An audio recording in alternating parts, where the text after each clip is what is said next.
Hi, folks. I have, of course, been in the process of doing the rising sign-specific videos for the membership part of the channel related to the Scorpio full moon. But in that process, there were a few things about the full moon that I wanted to share. I really enjoyed doing the general full moon video last week, and I think that it's worth the watch. But there were a few more things that I want to mention around it. I mean, the full moon just happened a few hours ago, and we're still going to feel the repercussions of it for the next 48 hours. But more importantly, there's something about this full moon that while it brings something localized to perhaps some kind of a crisis point or visibility, it has longer term implications.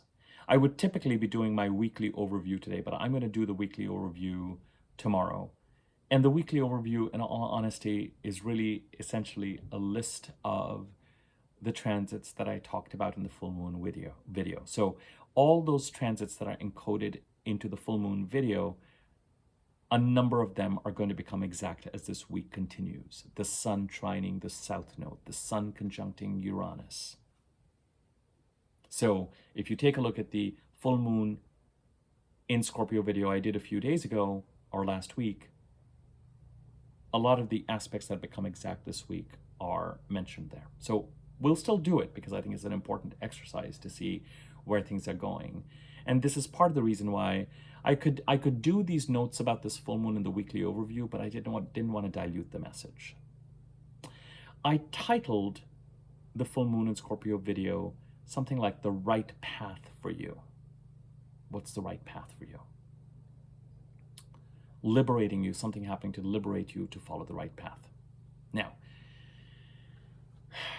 I'm feeling compelled to do my homework super quick before we get into this. 3 ways to engage with me, free content on this channel like this video. $6.99 a month, you can become a member. I am currently posting rising sign specific content. You can watch it for your sun sign or your moon sign as well.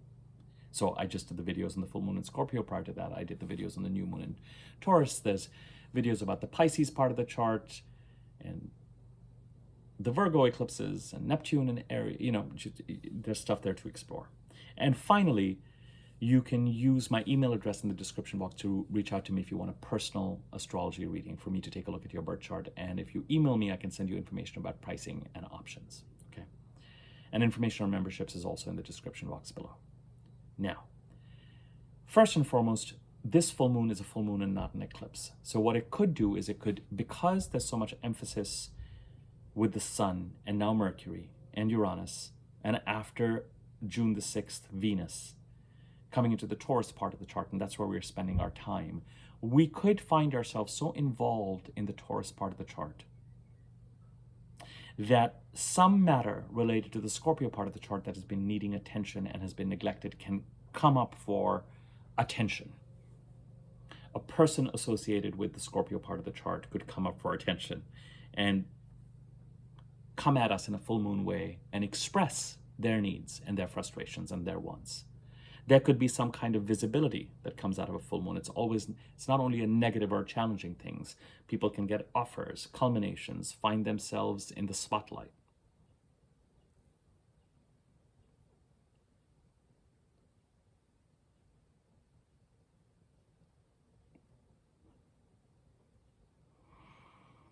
So what actually happens around the full moon could be an occurrence that has a certain amount of stress and energy around it, but that feels local, and that feels that, well, by the time we get to Wednesday, Thursday, Friday of this week, hopefully some of that intensity will die down and there'll be a path forward. If I put my attention onto these things that have been neglected and I put my energy there, then things will,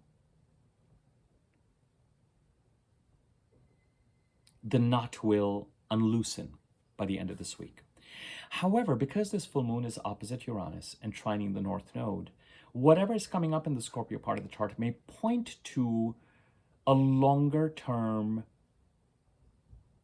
situation that, when it is addressed, could point you to the path in the Taurus part of the chart that is right for you.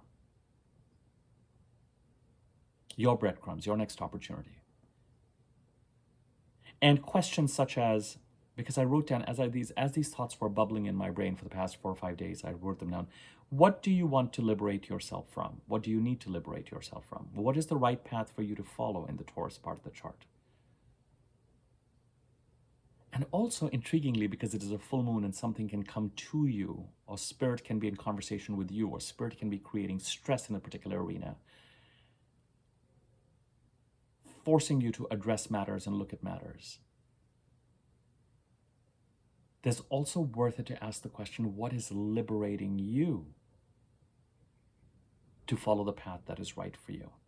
Now, with a full moon, very often, things, unlike the sun, which is a symbol of clarity, the moon has this kind of, you see the crustacean kind of rising up, you see the wolf or the dog howling at the moon and the hair raising, it has this kind of subterranean quality. It has this kind of mystery to it. Something's going on, I don't know what it is, it's not clear, but I can feel it in my bones. And it makes me nervous and anxious because my mercurial self that makes sense of things is not in a place where it is really dealing with facts as much as it is being forced to rely on emotion and intuition and fear and anxiety. And so there could be questions around, well, what's true, what's false, what's happening, what's not happening, where is this leading to? Is it going to be this, is it going to be that? The bottom line is, in the Scorpio part of the chart, is pulling your attention for a few days during this Taurian month. And that attention can have two sides to it. A more localized timeline where something needs to be addressed and handled and managed. And it will unknot itself. But in the process of that, you may have signs or signals of, does something need to end? Do I need to shift something? Do I need to find a way out of something? Do I need to find a better solution for something? Do I need to incorporate something? It's not just about losing something or letting something go. It could be, can I integrate this? Can I repair this? And the repairing of it, or the letting go of it, whichever solution it is, how does it allow me to move forward in the path that is right for me? The full moon not only opposes Uranus and Taurus, it also trines, which is a harmonious supportive aspect, the North Node in Pisces, where you are meant to lean into for your development. We are meant to move and live in a certain direction. And some of the questions could also be around things like, well, how have I ended up compromising myself? Because change is hard. Resistance comes in. And sometimes the universe is, you make a change. Like, for example, I made a change with memberships. I've been doing more videos. I've been growing the astrology. But the way things work and the way progress happens has a gentler, gradual nature to it. It's not like, oh my God, something amazing happens and I will never have to do this again, never have to do that again. And, in fact, once I started membership, it's actually, I've kind of spread myself thinner because I am now committed to more things. It's fun, it's a joy to do them. And when I do what is right for me, I feel alive, but there's also transitions. And so it's this whole thing for each of us around, as I said, we're creating a new life. But the new life isn't just here completely. And in that process, then, there are times when we have to do other things. There might be times when, but then there's always this question of, what does it mean to be totally committed to what you want to be committed to? And in the process of trying to get there, sometimes we may feel, or we may realize, or we may think, or the universe may be saying, you're compromising yourself in some way. Either by holding on to something or by diluting your attention. And when you have a full moon in Scorpio opposing Uranus and trining the North Node, it's worth asking. This is not going to be true for everyone, because with the full moon, it's not just a question of releasing something. As I said, it could be incorporating something, honoring something, integrating something, saving something. You've been so focused on the Taurus part of the chart and the Aries part of the chart that something has been neglected. You're like, no, I need to stabilize this, because in stabilizing this is how I can move on the path that is right for me. So it doesn't have to be that something has to be released. It could be, there's a crisis here. I've got to manage it. I've got to stabilize it. I've got to, because once that is stabilized, I can really move in the direction that is right for me. And with this full moon, on a certain level, timing doesn't necessarily matter, which is why even with the rising sign full moon and Scorpio videos, I would encourage you to look at them, because those of you who are members or want to be members, because as I said, there's a local occurrence and intensity Friday, Saturday, Sunday, Monday, Tuesday, Wednesday into Thursday. There's a, especially 48 hours leading up to the full moon, 24 to 48 hours after full moon. But there's a larger question in the air. What needs to be addressed and dealt with in the Scorpio part of the chart that will allow you to move forward on the right path for you in the Taurus part of the chart, and lean into and manage things and develop your strengths and skills and into the Pisces part of the chart with those North Node eclipses there.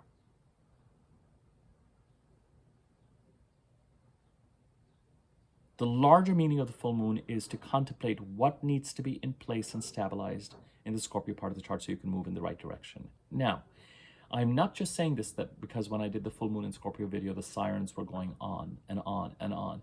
But based on the work I do as an astrologer, there is something about this full moon that can feel like an alarm is ringing, or red flags are being raised, or alarms are being raised on something that needs attention related to the house occupied by Scorpio in your chart.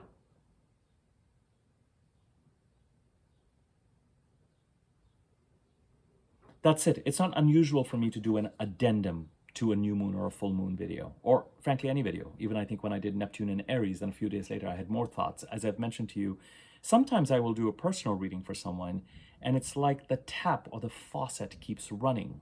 And so I feel like it's not unusual for me to send a voice memo or someone saying, here are a few more things, just because it doesn't, you can't just timeline. You can't just say, well, at 10:30, any thinking about this topic is just going to stop. And it's a full moon, but there's a power behind this full moon. That is what I need to say. If you check out the full moon and Scorpio video, for those of you who are members or interested in rising sign content, check out the memberships. Membership part of the channel. Feel free to reach out if you want a reading.